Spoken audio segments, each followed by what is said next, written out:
We'll get started in a moment here. If you could take your seats. If you could take your seats, we'll get rolling.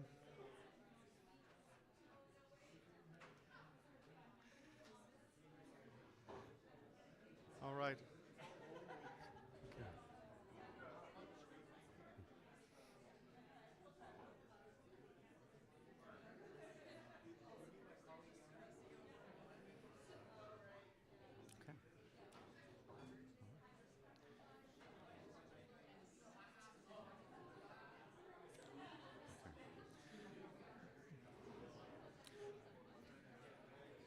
I think, yeah.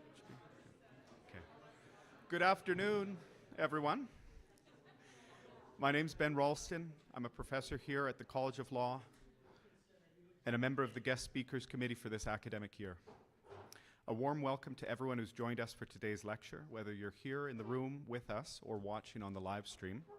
We're glad you took time out of your day to join us. As we begin today's event, I acknowledge we're gathered on Treaty 6 territory and in the ancestral homeland of the Métis people. In honoring this land's rich history, we pay our utmost respect to the First Nations and Métis ancestors who have shaped this place, and in doing so, reaffirm our profound connection with one another. Today, we have the pleasure of welcoming the 2025 Silas E. Hallock, KC Visiting Scholar in Advocacy, Catherine Boyes Parker, KC, to deliver today's lecture. The Visiting Scholar position, also known as the Hallock Chair, was created in the fall of 2009, thanks to a generous gift from Silas Hallock, along with additional gifts from Si's friends and supporters. These gifts support an annual visit from a distinguished legal advocate who delivers this lecture and spends time with our students who are involved in various advocacy programs. Over the years, gathering for this lecture provided us with the opportunity to note and honor Si Hallock's exceptional legal career. As many of you know, the legal community in Saskatchewan and beyond was saddened by Si's passing in December. As was noted in his obituary, Si's passion for advocacy and his unwavering belief in the rule of law propelled him through 6 decades of legal practice. His journey encompassed roles as prosecutor, criminal defense counsel, civil litigator, negotiator, Indian residential schools settlement agreement adjudicator, and esteemed lecturer. Si was born and raised in Saskatchewan, and he earned his LLB from this college back in 1961. He was a leading lecturer in the Federation of Law Society's criminal law conferences in the 1980s and the 1990s, represented many prominent clients, and served as counsel in several public inquiries throughout the country. He was especially honored to be chosen by the Federation of Saskatchewan Indigenous Nations as their counsel on several occasions, including representing them at the Neil Stonechild Inquiry in 2003. The Silas E. Hallock KC Visiting Scholar in Advocacy was created because Si had a desire to help USask law students learn how to become good courtroom advocates. As such, the position is bestowed upon a prominent legal advocate. Now, before I introduce this year's chairholder, Ms. Catherine Boyes Parker, I'll invite former Provincial Court Judge, the Honourable Jerry Morin, to say a few words about his friend, Si Hallock.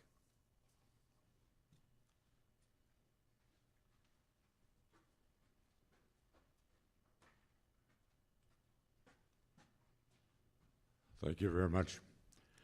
Good morning or good afternoon, everybody. Certainly, Si, as we know his history here, when you think back, anybody that's practiced law from 1961 to the time that he did finally quit, I think you think the Bill of Rights were just being introduced. You think of Calder decision in 71, 72 in relation to Indigenous rights, and you look at the Charter of Rights.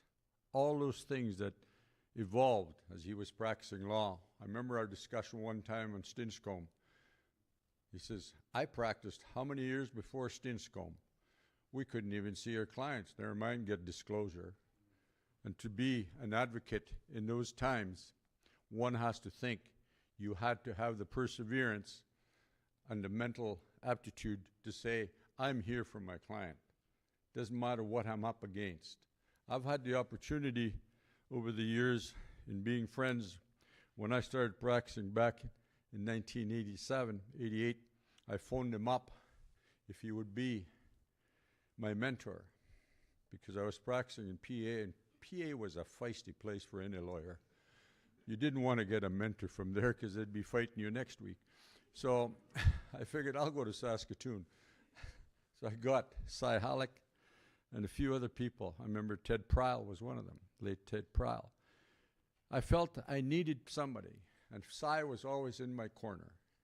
He was in my corner when we did a murder trial together, first-degree murder of 2 people that were charged.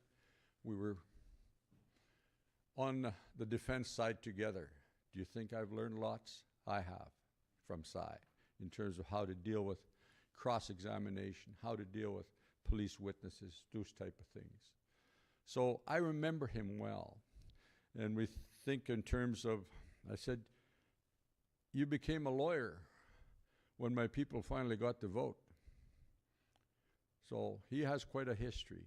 And I certainly think that many of us, you can't help but think, when you are an advocate, who you're there for. Cy never forgot who he was there for. When we worked on a major file together dealing with casino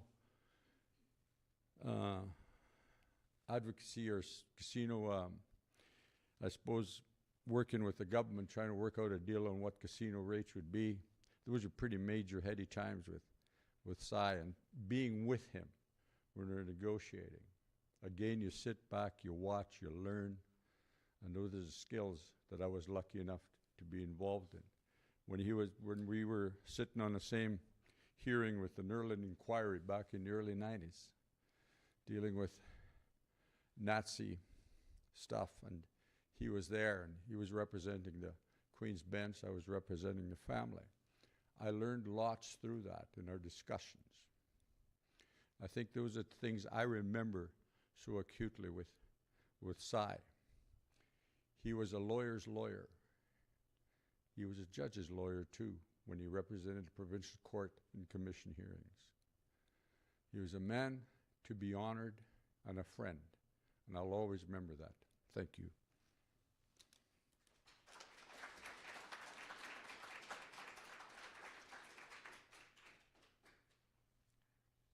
Thank you, Jerry.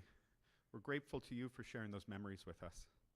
I now have the honor of introducing today's speaker. Catherine Boyes Parker, KC, is a part of the team at Arve Finlay LLP in British Columbia. She's called to the bars of British Columbia, Ontario, and Yukon.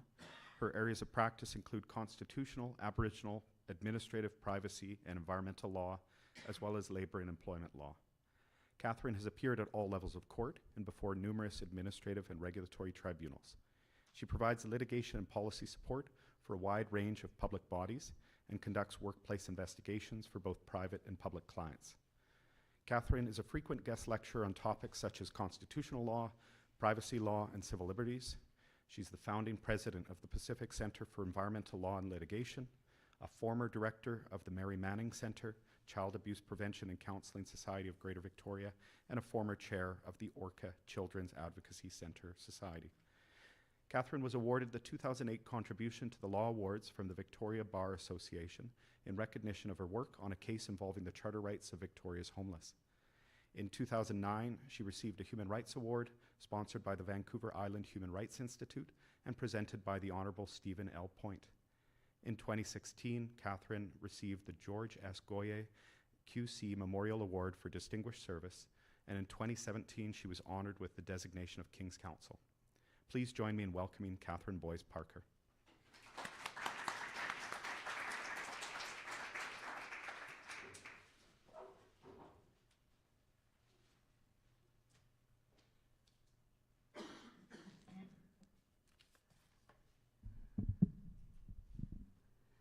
Good afternoon, everyone. Thank you for coming.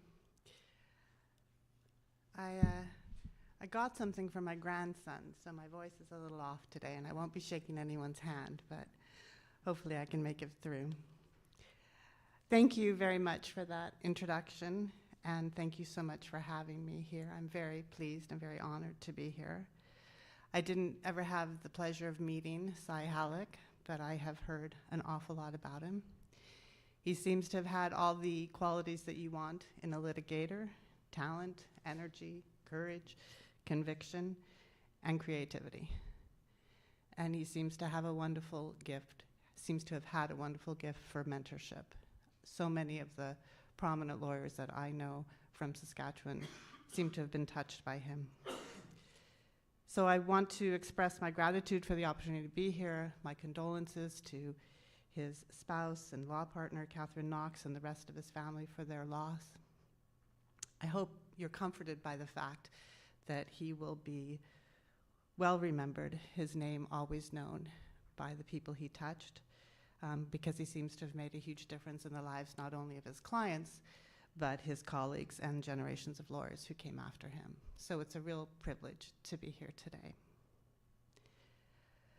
I'm going to talk about civil litigation because that's what I know, civil litigation involving constitutional rights. And in that kind of litigation, as in all kinds of advocacy, you can't overestimate the importance of mentorship like Cy was able to give. There's nothing to compare to the benefits of being able to learn from someone as you go. And I stole part of the talk today, the title of my talk today, from someone who was my mentor, my treasured mentor, Joe Arve. Joe was a fearless litigator. He appeared at the Supreme Court of Canada about 75 times or so in some of the most important constitutional and civil rights cases of the last 30 years. And he was often asked for advice to give new lawyers, and he would often tell them simply, do good work. Use your skills to make the world a better, kinder, more compassionate place. Fight for social and environmental justice. Fight to protect the rights and dignity of those most vulnerable members of society. Do good things. But I really like that phrase, do good work, because of the double meaning. Because do good work also means do your job well. And that's what I want to talk about today. The challenges involved and the importance of doing really excellent work when you're engaged in public interest advocacy or other litigation that protects the rights of vulnerable groups. In many cases, that kind of litigation is successful and effective not just because of the groundbreaking legal arguments that get a lot of the attention, but because of the hard work and excellence in the basic legal skills that you're learning here. It's the hard work in developing the record in those cases and mining the existing law for precedents and legal frameworks that help the court develop the law that are a precondition for success for those interesting legal arguments that lead to an evolution in the law. You know, I prepared this talk for law students, and I see an awful lot of accomplished lawyers here, so I'm just going to tell you guys this stuff too, okay? In any piece of litigation, you're going to have two jobs, two tasks. First, you got to get the judge to want to find for you, and then you have to show the court a legal path that allows them to do that.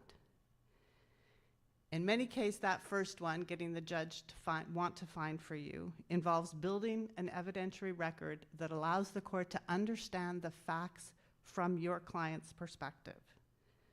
That's true in any litigation, but there are special challenges when it comes to the rights of particularly vulnerable plaintiffs. In this kind of litigation, as in any litigation, you have to listen carefully to your clients, and then you have to translate their needs, their concerns, their experiences into a framework that the court can understand. And that concept of translation, I think, is fundamental to one of the obligations that rests upon each of us as lawyers. In law school, you're learning the language of the courts. You're learning how to frame facts and structure legal arguments in a way that judges will respond to. And knowing that language is a huge privilege because it gives you access to the arena where rights are vindicated and where law is developed and changed. Because you know that language, you can listen to your client's experiences and then you can translate them into a framework that the court can address. In doing that first step of building your record, you have to be both, I would say, rigorous and creative. You need to know the rules of evidence so that you can follow them as closely as you can when you're telling your client's story, because courts will be much happier advancing the law if the evidentiary record is solid and framed in familiar ways. But to really serve your clients, you may have to push the court out of its comfort zone, and that may involve bending or stretching those evidentiary rules. But to do that effectively, you have to know the rules really well. And the same is true of the second part of your job, giving the court a legal path to find in favor of your client. If you're lucky, and it's an easy case, you just have to show how your facts fit into the established legal test. But perhaps because of all the time I spent with Joe Arve, I never thought it was a real overwhelming obstacle if the law hadn't quite developed the right legal test to recognize the rights we were trying to vindicate. So I've been very lucky to act in cases where we could persuade the court to extend the law or advance the law to address our clients' interests. But my experience tells me that courts are comfortable doing that in growing the law only when they're comfortable that what you're asking them to do is, first of all, within the scope of their expertise. Secondly, consistent with sort of their role in the constitutional order, that you're not asking them to do the job of the government or the legislature. And three, when you can convince them that what they're doing is really just the logical extension of everything that's come before, kind of inevitable. And you can only persuade the court of that if you really understand deeply the law as it currently exists. Joe was great at changing the law, but that's because he knew the existing law so well. So if you want to make the law change, you gotta understand it to begin with. And I'd say this is the other part of the responsibility that lies on lawyers because of this privilege of understanding the law. The law is changing all the time. And in law school, you're learning the tools that make it change. And so I say it's your responsibility, it's the responsibility of every lawyer to be sure the law develops in a way that protects the people in our society who may not have had access to the courts and the law as it has developed for many, many years. So I want to explore these concepts in the context of three different kinds of litigation that I've been involved in. The first is litigation where I've acted for homeless people in vindicating their Section 7 rights. The second is litigation involving rights protected by Section 35 of the Constitution held by Indigenous people. And the third is cases involving climate change. With respect to the first, I have acted for homeless people in Victoria a few times, including the Adams case, which was the first case in Canada to recognize that laws which prevent homeless people from creating shelter for themselves and sheltering together are a breach of Section 7 of the Charter in circumstances where there is not adequate shelter available to them elsewhere. Section 7, of course, is protection for life, liberty, and security of the person and the right not to be deprived thereof except in accordance with the principles of fundamental justice. I also acted in a number of cases involving injunctions against homeless people, including the Adamson case. And in that case, at first instance, the court found the balance of convenience favored leaving up a tent city that was outside the Victoria courthouse because of the benefits to the homeless people and the lack of shelter. And later on, a few months later, there was more shelter made available, and then the injunction was granted. But the reason I want to talk about those cases is because of what I learned about building the record in those kinds of cases. The objective there was to make the court understand something that was wholly outside of its experience and was not the subject of any law in Canada at the time, which was sort of the difficulty of the day-to-day existence of homeless people, the role of what seemed like fairly innocuous bylaws in exacerbating the harm to those vulnerable people, and the benefits of sheltering together that meant that taking that away from them rose to the level of a Section 7 violation. So we used all kinds of evidence to make that case. We used expert evidence from medical doctors and sociology professors, and we used studies and reports from the city, the province, the federal government, international bodies. We had evidence from service providers, from homeless shelters and addictions counselors, from police officers, from the pastor of the nearby church, from supportive neighbors. And all of this evidence was critical to give the court an understanding of what was really at stake in the case. But the evidence of the homeless people themselves was especially important for the simple purpose of giving a face to all the statistics.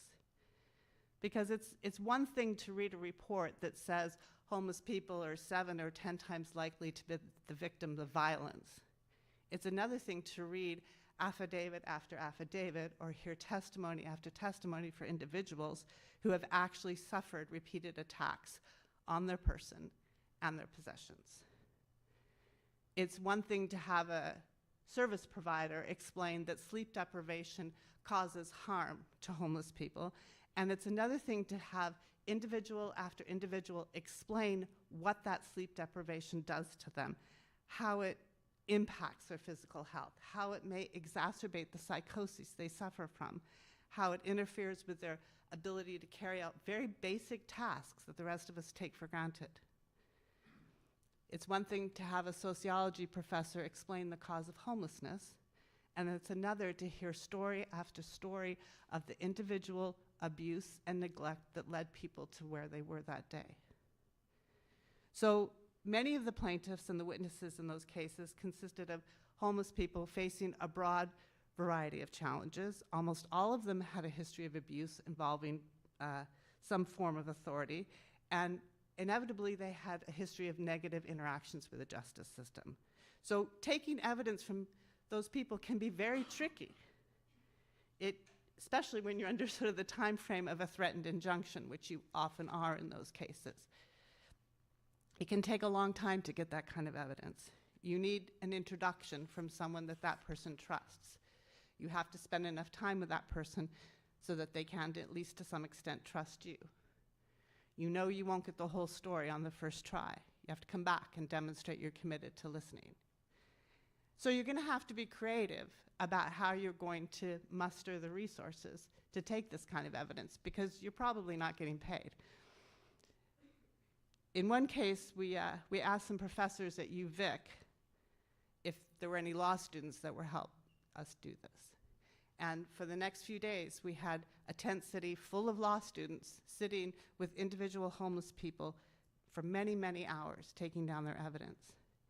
And in that sort of one-on-one environment, the stories eventually came out. It wasn't always obvious when we were taking the evidence how it was going to be useful, but eventually patterns emerged. And we could use that evidence to demonstrate that these rights that were being interfered with were fundamental rights protected by the Constitution. So you have to take that evidence, and then you have to help the court utilize it. That means developing written arguments, and here I'm going to get really picky, that provide pinpoint sites to all of the evidence you've given the court. You can't just put a truckload of evidence before the court and say, figure it out. You have to take the time to organize it, and you have to tell the courts exactly what to do with it. I remember one late night before an injunction application saying to somebody writing the argument, you got to cite all those affidavits, put the paragraph number, and they say, he's never going to read all those affidavits, Joe's not going to read them all. He read them all. He cited them all in his decision, right? And he was clearly moved by that evidence. But you can't just put a binder and say, go for it. You got to tell them where it is. It's hard work. When you're trying to educate the court about a world that is foreign to them, you have to bring enough evidence that you immerse the court in it. And at the same time, you have to have enough attention to detail that the court trusts that evidentiary foundation you're asking them to proceed on. And when the court is convinced the evidence is solid and that the evidence points towards a particular result, the court will be much more comfortable extending the law in sort of new and interesting ways. Educating the court is particularly important with respect to the next category of cases I want to talk about, those involving the rights of Indigenous people protected by Section 35 of the Constitution.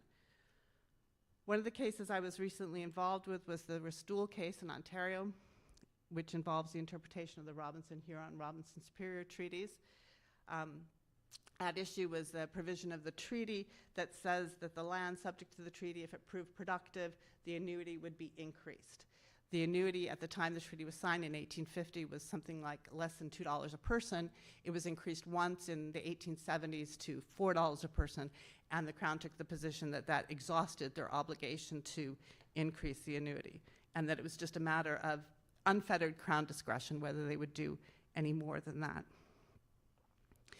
So, as you probably all know, the courts have said for some time that Section 35 rights have to be understood in a manner that's respectful of both the Indigenous perspective and the common law perspective.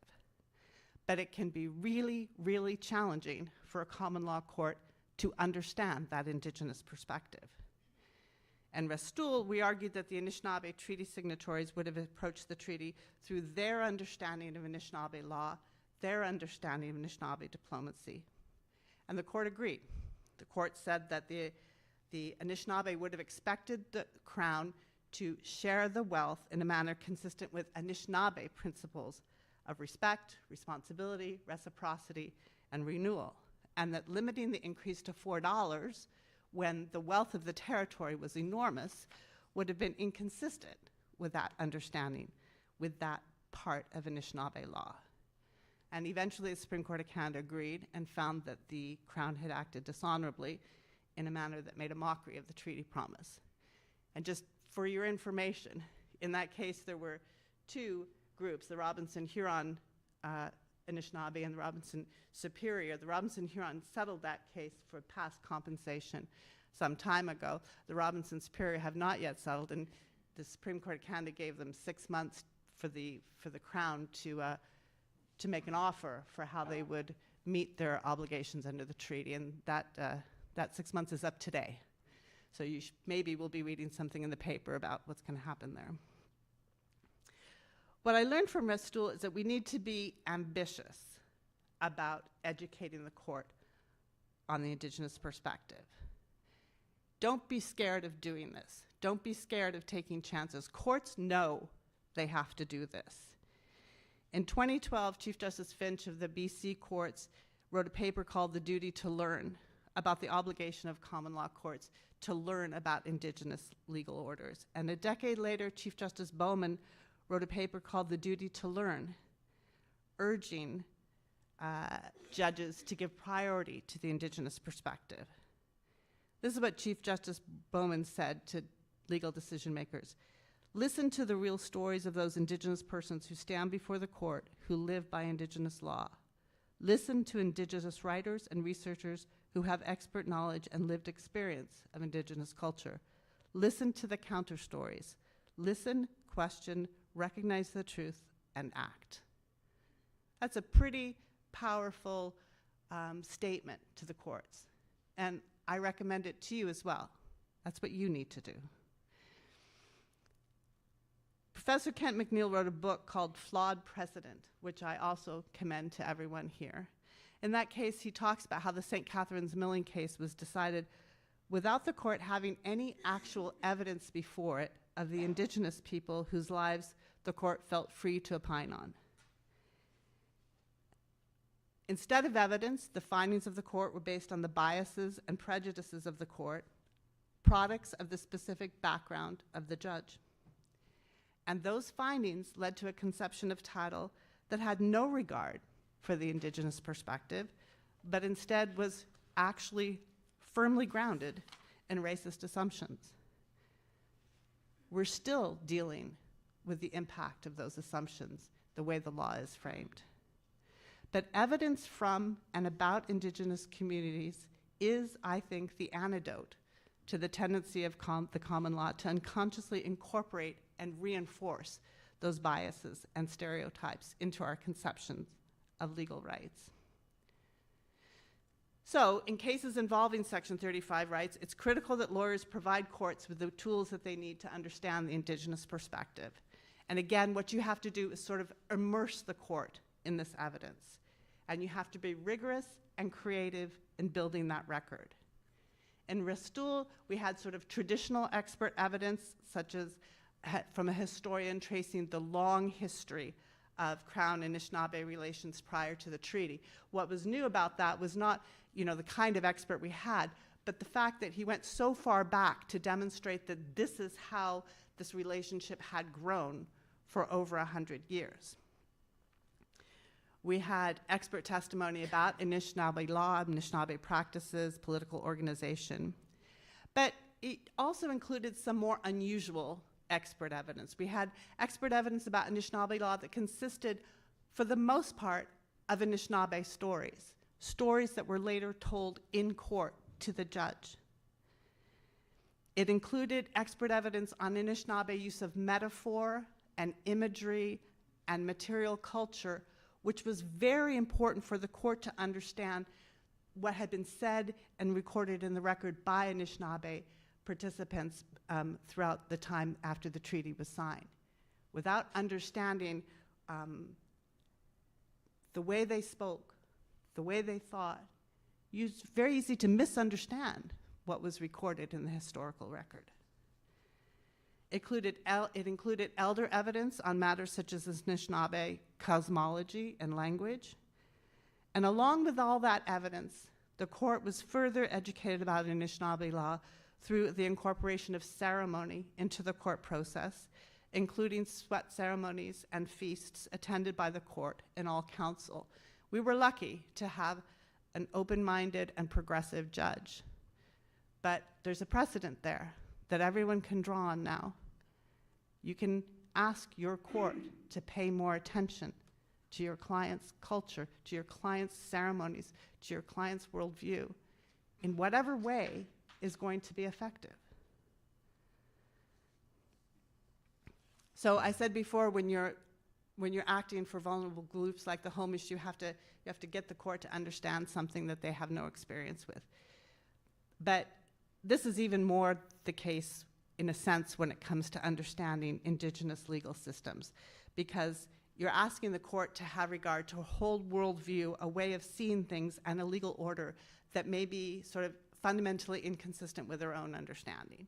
So, for example, a key issue in Restool was sort of the degree of discretion that the Crown could exercise in determining how much to increase the annuity, something you're going to hear more about today from Ontario and the federal government, how they exercise their discretion today after 175 years. And from a common law lawyer's perspective, there may be sort of a hard line between a legal obligation and what you might do as a matter of, moral obligation by exercising your discretion. Under Anishinaabe law, there is no such hard line between those things. You are obligated to act as an honorable treaty partner as an incident of the treaty relationship. It's part of that relationship. It arises from that relationship, and it's going to have a lot of different manifestations. So it doesn't necessarily depend on any specific wording, and the obligations can't necessarily be defined ahead of time and exhaustively cataloged. Depends on what is required in the circumstances. That's a very different approach than a common law judge normally takes to legal obligations. But to get the judge to the point where they feel comfortable acting on that, where they feel comfortable administering a law that's supposed to be the product of intersocietal law, then you have to really immerse them in that world. And to the extent that your evidentiary record is consistent with the traditional rules of evidence, so much the better. The court will want a solid foundation on which to act, a foundation that can survive on appeal. But to be true to the Indigenous perspective, you may very well have to push the court out of their comfort zone in this regard. The judge might have to stretch a bit to fulfill the duty to learn. In Restool, we were very lucky because we had expert witnesses that had academic credentials, that had master's degrees and PhDs, who were also understood as experts that had understanding within the community. But the court's obligation to have regard to Indigenous legal orders doesn't depend on there being someone with a degree that can testify about it. So it's going to be your job to convince the court that they need to pay respectful attention to the voices and the knowledge that are recognized within the community. To the extent that you can provide the court with some sort of a analytical framework that they're sort of familiar with to assess that evidence, that's great. But you can't make it necessary for Indigenous laws to be more like common law for the court to pay attention to it. You can't distort the laws to make it easier for the judge to understand it. Again, you can't just throw all this at the court and tell them to figure it out. Especially when your evidence is going to take unusual forms, you have to help the court by ensuring that your legal argument makes clear what you want the court to do with each piece of evidence you rely on. You need to be really rigorous about citing that evidence and telling the court what you how you think it helps you. And you have to be really careful about giving the court a clear and specific basis to reject the evidence that hurts you, especially when the evidence comes from the Crown's perspective. And know that that evidence may still be based on racist and unacceptable assumptions, but your job is, through cross-examination and through your legal argument, to make that really clear to the court. You have to help them reject that evidence. Now, having said that about knowing exactly where you want, what you want the court to do with all your evidence, I'm going to say something contradictory. Sometimes there's merit in including evidence, even though you don't quite know where it fits in your legal argument. Now, you got to be careful about this, because courts will get confused and they will get annoyed if there's too much color, evidence that is just color. But you need some color. And sometimes the importance of evidence doesn't become clear until you're at the very end of the trial. And this is especially true when it comes to Indigenous groups. Because unless you're a member of that group yourself, you may not, indeed you almost certainly will not, fully understand that perspective while you're trying to educate the court about it. And so it may not be until the final argument that you understand why a certain piece of evidence was important to your client. So if your client thinks a piece of evidence is really important, you should probably try and get it in one way or another, because you may not understand that until the very end.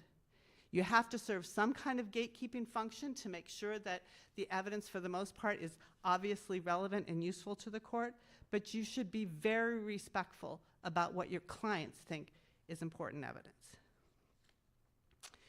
And now I want to talk about the third kind of case that I identified earlier, which is cases involving litigation about climate change. I'm one of the counsel on LaRose versus Canada, where we represent a number of children and youth throughout Canada that are challenging Canada's actions regarding climate change as constituting a breach of their charter rights. The case was filed in 2019 in federal court.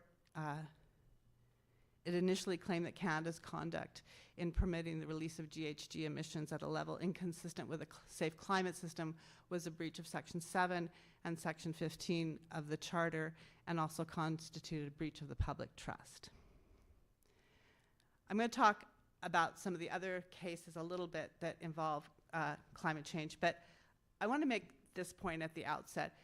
Climate science is complicated, but the evidence that we need to win these cases is not nearly as controversial as it was 10 or 15 years ago. It's now well accepted that human-caused GHG emissions are driving climate change. It's well understood that in Canada, the rate of warming is much higher than the global average, especially the north. It's well accepted that climate change is leading to various impacts, such as forest fires and droughts and heat-related diseases and extended insect-borne illnesses and many other harms. It's well understood that these have disproportionate impacts on Indigenous people. It's accepted that this will lead to increased risk of harm, disease, and death in Canada. That's all been established. The federal government has admitted it in various fora, and for the most part, it's been acknowledged by the Supreme Court of Canada already in the GHG reference. And there's abundant evidence that I don't think will be hard to get a court to accept, that because of their developing bodies and their developing brains and their overall vulnerability, children are at disproportionately high risk to the harms of climate change. So unlike those other types of cases that we discussed, the challenge in climate change litigation is not really about getting the court to understand facts in a novel way. It's about framing the issues in a way that the court feels that it's competent and constitutionally capable of providing you with some sort of remedy. And it's about growing the law that's going to give them the authority to do that. So in LaRose, Canada brought a motion to strike the claim, which was successful at first instance. They said that the charter claim was non-justiciable and had no prospect of success because the range of conduct that was challenged was too broad. And they said that there was no such thing as a public trust doctrine in Canadian law. But however, on appeal, Justice Rennie of the Federal Court of Appeal said that the claim should be, the Section 7 claim should be allowed to proceed if we amended the claim. And it was clear at the hearing of the appeal that we had done the first part of our job. We had made the judge want to find for us. But we did it by what I said before about bending the rules a little bit when you need to do that. So we knew we were going to face a motion to strike the claim, and that would have proceeded on the basis of the pleadings themselves with no more evidence. So you're not supposed to plead evidence in a Canadian originating application or statement of claim like we had here. You're just supposed to plead your material facts. But we filled our statement of claim full of facts about our individual plaintiffs because we needed the court to pay attention to what was happening to them. And at the appeal hearing, you could tell that Justice Rennie was moved by those facts because he asked Canada's counsel about it. He said, what about this thing I read in these affidavits about, you know, the harms that are happening to these children? We thought, well, it did belong in an affidavit, but we didn't have any affidavits because it was a motion to strike. It was all in our statement of claim. He chastised us for putting evidence in our statement of claim, but he let our claim proceed. So you got to be careful. You don't always want to do that, but sometimes you have to do that. So LaRose is, I see that I've taken up an awful lot of time here, but I'll just try and summarize what else I want to say about the climate change litigation. There is climate change litigation taking place throughout Canada and throughout the world. Here in Canada, the Mathur case, which involved a group of youth challenging an Ontario law which lessened the obligation on the provincial government to restrict GHG emissions within Ontario. That was challenged as a breach of Section 7 and 15. They survived a motion to strike. They lost at trial because the judge said this is actually a positive rights claim, not a negative rights claim, and you haven't pled it and proven it as a positive rights claim. The Ontario Court of Appeal said, no, it's not a positive rights claim, it's a negative rights claim. Back to the trial court to figure out if they've succeeded. Ontario has now sought leave to appeal to the Supreme Court of Canada on that case, and the plaintiffs in that case have cross-appealed, looking for the Supreme Court of Canada to give them their final remedy, which is a declaration of the breach of the Charter. So we are going to be hearing from the Supreme Court of Canada, if they decide to provide leave, on this question of whether there are obligations that rest on governments to take steps to limit GHG emissions. So is there a positive obligation on government to lower GHG emissions in order to protect charter rights of individuals in Canada? And they'll also ask them to decide, even if there's no charter obligation, if we decide to do it voluntarily, then is there some minimum standard that we have to meet? We'll be looking forward to that if the Supreme Court of Canada decides to take that up. It's a very important question. I think that this is the most likely context in which the court would recognize positive rights under Section 7. You know that the courts have been very reluctant to do that, but they haven't slammed the door on it yet.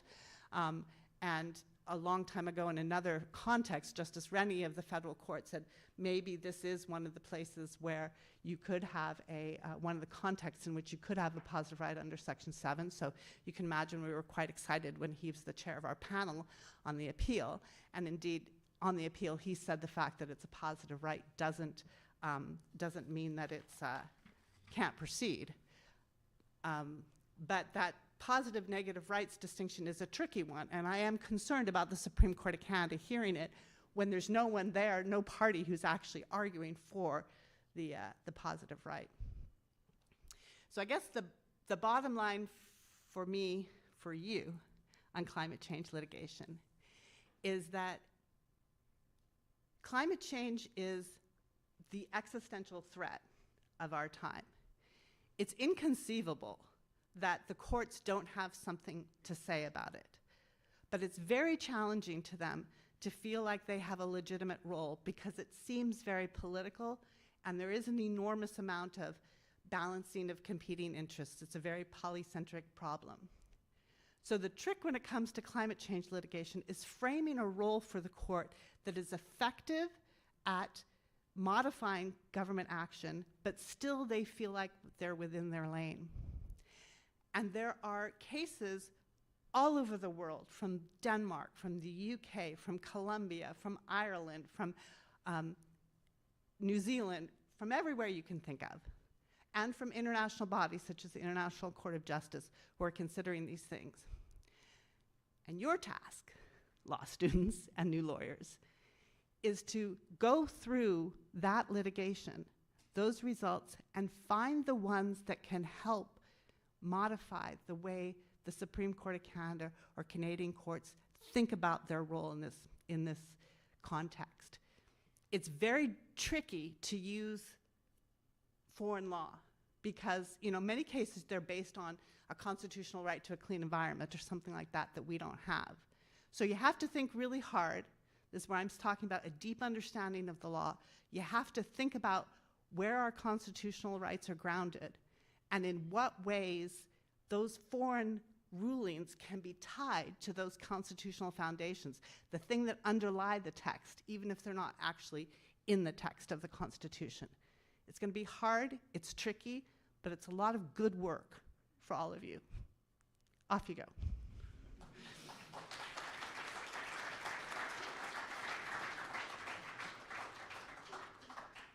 I didn't leave as much time as I was meant to for questions, but we do have 10 minutes if anyone has any questions. Yes?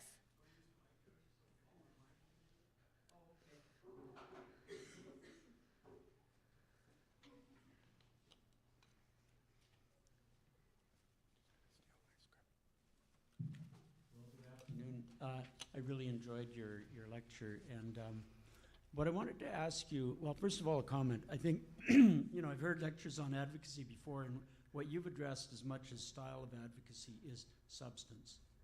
The hard work, the preparation, the detail, the incredible detail that you may want to know about a particular case so that you can effectively advocate by knowing what you're talking about, and I think, for me, that's very welcome.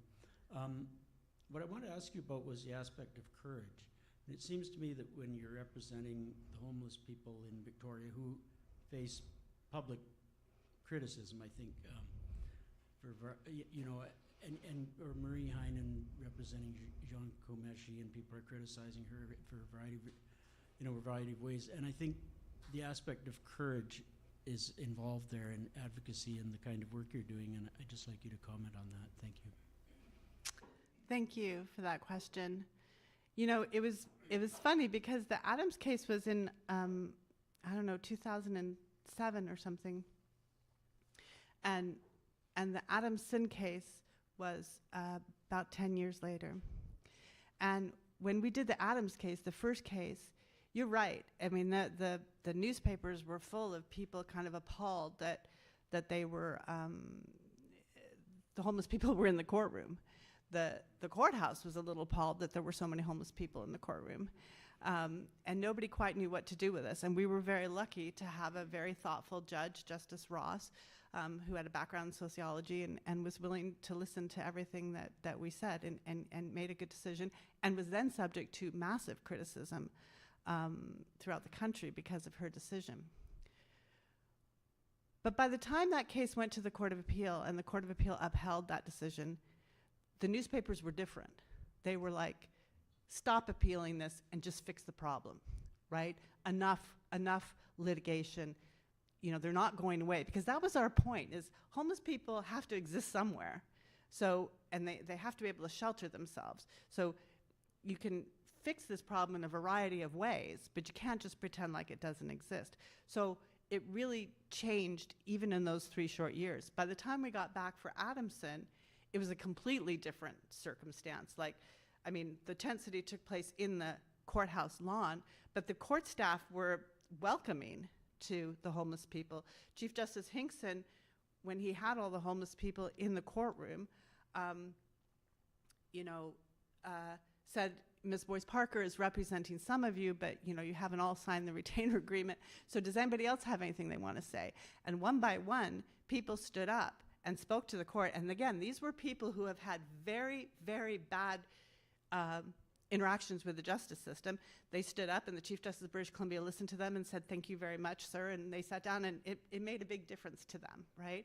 So I think you're right. You will face, and people, sent us hate mail and did different things because they thought this was horrible that we were representing homeless people. And in fact, you heard that the Bar Association gave us an award, but one of the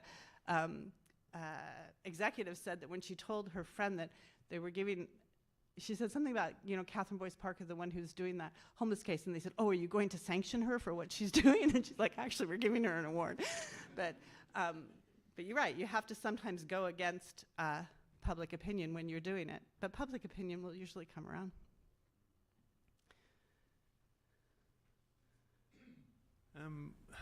We appear to be entering the sort of post-facts era, or at least an era of sort of alternative facts at government levels.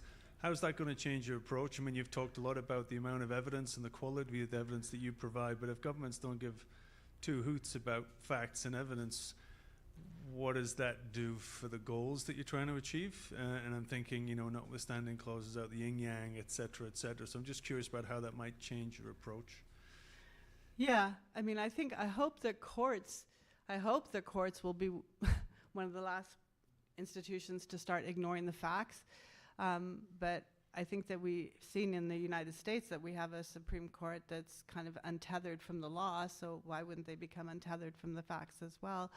So I think that's a very good point. But to some extent, it is your last bastion of a place where there are rules. And if you put evidence that meets the rules in front of the court has a really hard time not accepting it.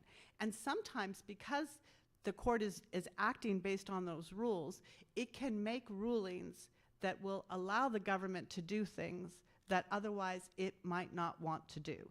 So if the court tells the government, you have to do this because you have a constitutional obligation to do it, then when the government goes to do it and everyone starts to scream at them, they say, "I'm sorry, my hands are tied, the courts made me do it." You're right, the notwithstanding clause is a big problem there.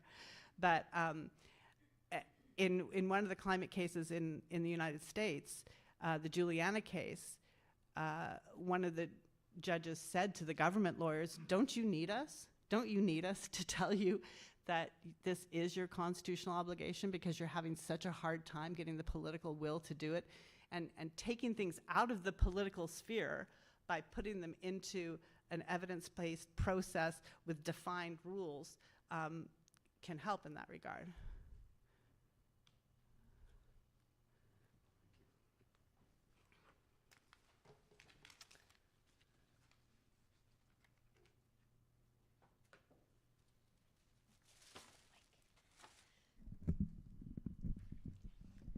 On behalf of the students and faculty here at USask, thank you for sharing your experiences and your tools for effective advocacy with us. Your words are impactful and informative, and they inspire us to do good work as we advocate for others. Great. It's been an honor and a pleasure having you here. Oh, thank you so much.